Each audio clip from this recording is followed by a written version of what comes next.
रामचरितमानस उत्तरकांड का शेष भाग हिंदी में भक्तगणों सुनिए। सभी लोग मोह के बस हो गए। शुभ कर्मों को लोभ ने हड़प लिया। हे ज्ञान के भंडार, हे श्री हरि के वाहन, सुनिए। अब मैं कली के कुछ धर्म कहता हूं। कलयुग में न वर्ण धर्म रहता है, न चारों आश्रम रहते हैं।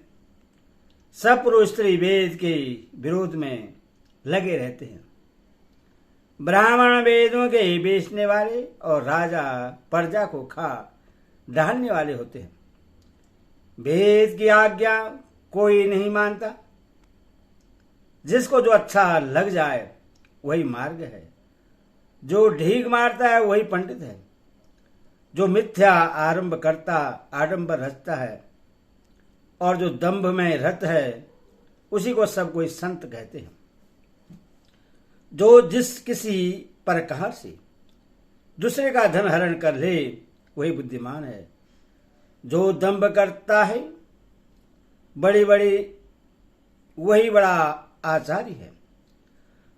जो झूठ बोलता है और हंसी दिल्लगी करना जानता है कलयुग में वही गुणवान कहा जाता है।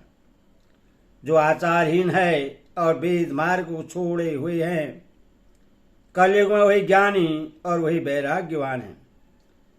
जिसके बड़े बड़े नख और लंबी लंबी जटाएं हैं वही कलयुग में प्रसिद्ध तपस्वी है। जो अमंगल वेश और अमंगल भूषण धारण करते हैं और भक्ष्य अभक्ष्य खाने योग्य और न खाने योग्य सब कुछ खा लेते हैं वही योगी हैं, वही सिद्ध हैं और वही मनुष्य कलयुग में पूज्य है। जिनके आचरण दूसरों का अपकार अहित करने वाले हैं उन्हीं का बड़ा गौरव होता है और वही सम्मान के योग्य होते हैं। जो मन वचन और कर्म से लबाड़ झूठ बकने वाले हैं वही कलयुग में वक्ता माने जाते हैं। हे गोसाई, सभी मनुष्य स्त्रियों के विशेष बस में हैं और बाजीगरी के बंदर की तरह उनकी नचाए नाचते हैं। ब्राह्मण को शूद्र ज्ञान उपदेश करते हैं और गले में जनेऊ ढालकर कुछ दान देते हैं। सभी पुरुष काम और लोभ में तत्पर और क्रोधी होते हैं। देवता ब्राह्मण वेद और संतों के विरोधी होते हैं। अभाग्नि स्त्रियां गुणों के धाम सुंदर पति को छोड़कर पर पुरुष का सेवन करती हैं। सुहाग्नि स्त्रियां जो आभूषणों से रहित होती हैं पर विधवाओं के नित्य नए श्रृंगार होते हैं। शिष्य और गुरु बहरी और अंधे का सा हिसाब होता है। एक शिष्य गुरु के उपदेश को सुनता नहीं, एक गुरु देखता नहीं, उससे ज्ञान दृष्टि प्राप्त नहीं है।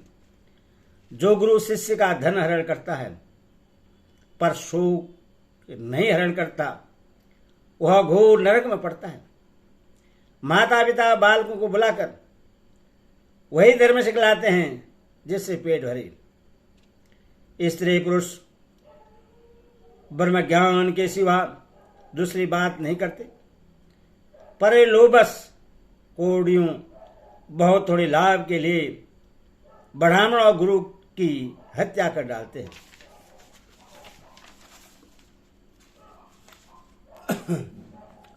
शूद्र ब्राह्मणों से विवाद करते हैं और कहते हैं कि हम क्या तुमसे कुछ कम हैं।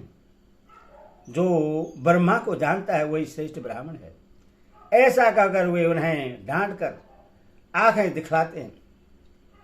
जो पराई स्त्री में आसक्त, कपट करने में चतुर और मोह द्रोह और ममता में लिपटे हुए हैं वही मनुष्य अभेदवादी ब्रह्मा और जीव को एक बतलाने वाले ज्ञानी हैं। मैंने उस कलयुग का यह चरित्र देखा। वे स्वयं तो नष्ट हुए ही रहते हैं जो कहीं सन्मार्ग का प्रतिपादन करते हैं उनको भी वह नष्ट कर देते हैं। जो तर्क करके वेद की निंदा करते हैं वे लोग कल्प कल्प भर एक एक नरक में पड़े रहते हैं। तेली, कुम्हार, चंडाल, भील, कोल और कलवार आदि जो वर्ण में नीचे हैं, स्त्री के मरने पर अथवा घर की संपत्ति नष्ट हो जाने पर सिर मुड़ाकर सन्यासी हो जाते हैं। वे अपने को ब्राह्मणों से पूजवाते हैं और अपने ही हाथों दोनों लोग नष्ट करते हैं। ब्राह्मण अनपढ़, लोभी, कामी, आचारहीन, मूर्ख और नीची जाति की व्यभिचारिणी स्त्री के स्वामी होते हैं। शूद्र नाना प्रकार के जप तप और व्रत करते हैं और ऊंचे आसन व्यास गद्दी पर बैठकर पुराण कहते हैं।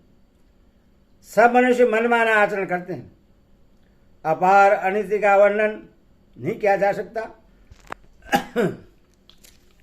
कलयुग में सब लोग वर्णशंकर और मर्यादा से च्युत हो गए।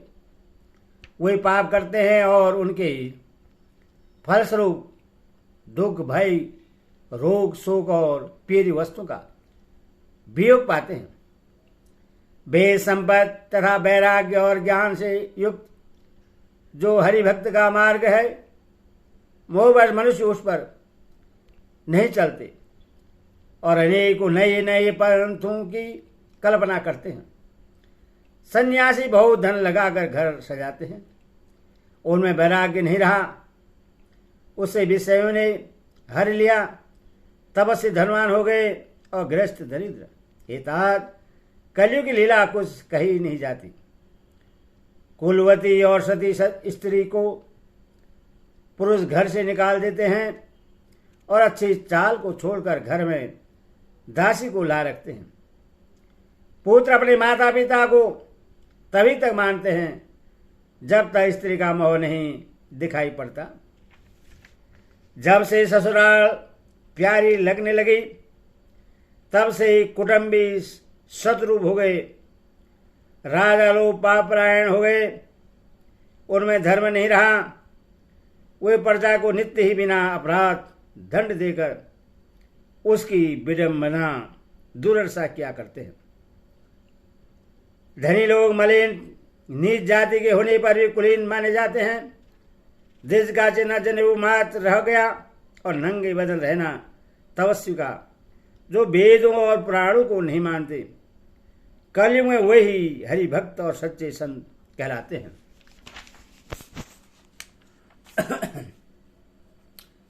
कवियों के तो झुंड हो गए, पर दुनिया में उदार कवियों का आशा ज्यादा सुनाई नहीं पड़ता। गुण में दोष लगाने वाले बहुत हैं, पर गुणी कोई भी नहीं है।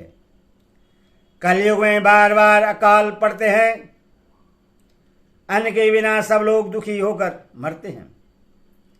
हे पक्षीराज गरुड़ जी सुनिए।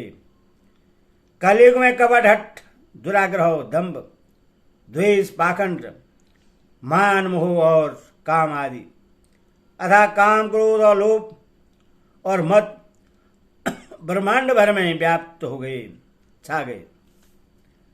मनुष्य जब तब यज्ञ, व्रत और दान आदि धर्म तामसी भाव से करने लगे। देवता इंद्र पृथ्वी पर जल नहीं बरसाते और बोया हुआ अन्न उगता नहीं। स्त्रियों के बाल ही भूषण हैं, उनके शरीर पर कोई आभूषण नहीं रह गया और उनको भूख बहुत लगती है, अर्थात वे सदा अतृप्त ही रहती हैं। वे धनहीन और बहुत प्रकार की ममता होने के कारण दुखी रहती है। वे मूर्ख सुख चाहती हैं, पर धर्म में उनका प्रेम नहीं है। बुद्धि थोड़ी है और कठोर है, उनमें कोमलता नहीं है। मनुष्य रोगों से पीड़ित है, भोग सुख कहीं नहीं है। बिना ही कारण अभिमान और विरोध करते हैं। 10-5 वर्ष का थोड़ा सा जीवन है, परंतु घमंड ऐसा है मानो कल्पांत प्रलय होने पर भी उनका नाश नहीं होगा। कलिकाल में मनुष्य को बेहाल अस्त व्यस्त कर डाला। कलिकाल ने मनुष्य को बेहाल अस्त व्यस्त कर डाला। कोई बहन बेटी का भी विचार नहीं करता। लोगों में न संतोष है, न विवेक है और न शीतलता है। जाति कुजाति सभी लोग भूख मांगने वाले हो गए। ईर्ष्या, डहा, कड़वे वचन और लालच भरपूर हो रहे हैं। समता चली गई। सब लोग वियोग और विशेष शोक से भरे पड़े हैं। वर्णाश्रम धर्म के आचरण नष्ट हो गए। इंद्रियों का दमन, दान, दया और समझदारी किसी में नहीं रही। मूर्खता और दूसरों को ठगना बहुत अधिक बढ़ गया। स्त्री पुरुष सभी शरीर के ही पालन पोषण में लगे रहते हैं। जो पराई निंदा करने वाले हैं जगत में वही फैले हैं। हे सर्व के शत्रु गुरु जी सुनिए, कलिकाल पाप और अवगुणों का घर है, किंतु कलयुग में एक गुण भी बड़ा है कि उसमें बिना ही परिश्रम भव बंधन से छुटकारा मिल जाता है। सत्ययुग त्रेता द्वापर में जो गति पूजा यज्ञ और योग से प्राप्त होती है, वही गति कलयुग में लोग केवल भगवान के नाम से पा जाते हैं। सतयुग में सब योगी और विज्ञानी होते हैं। हरि का ध्यान करके सब प्राणी भव सागर से तर जाते हैं। त्रेता में मनुष्य अनेक प्रकार के यज्ञ करते हैं और सब कर्मों को प्रभु के ही समर्पण करके भव सागर से पार हो जाते हैं। द्वापर में श्री रघुनाथ जी के चरणों की पूजा करके मनुष्य संसार से तर जाते हैं। दूसरा कोई उपाय नहीं है। और कलयुग में तो केवल श्री हरि की गुण गाथाओं का गान करने से मनुष्य भव सागर की था पा जाते हैं। कलयुग में न तो योग और यज्ञ है और न ज्ञान ही है। श्री राम जी का गुणगान तो एकमात्र आधार है। अतः सारे भरोसे त्याग कर जो श्री राम जी को भजता है और प्रेम से उनके गुण समूह को गाता है। बोले सियावर रामचंद्र की जय, बोल कृष्ण लाल की जय, बोल सच्चे दरबार की जय।